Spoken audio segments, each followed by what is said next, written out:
Сегодня в 10 часов утра в посольстве открыта книга соболезнований в память о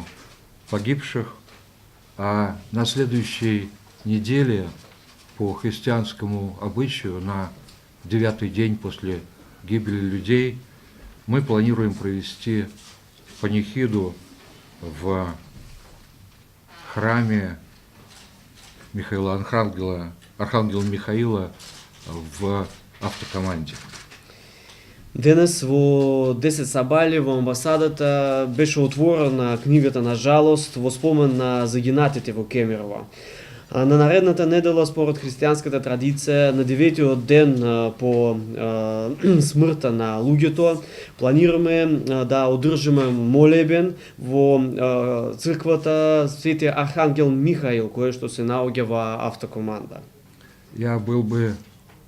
признателен за распространение информации о книге соболезнования и о панихиде, для того, чтобы как македонцы, так и наши соотечественники, которые проживают в вашей гостеприимной стране, могли бы выразить свои соболезнования, помолиться о погибших и за скорейшее выздоровление всех пострадавших. Би ви бил многу благодарен за проширување на информациите за книгата на жалост и за молебен за сите граѓани на Република Македонија, а и нашите сонародници кои што живеат во вашата прекрасна земја, да можат да ги изразат своите сочувства, да се помолат за загинатите и за најскоро зацврстување на настраданите.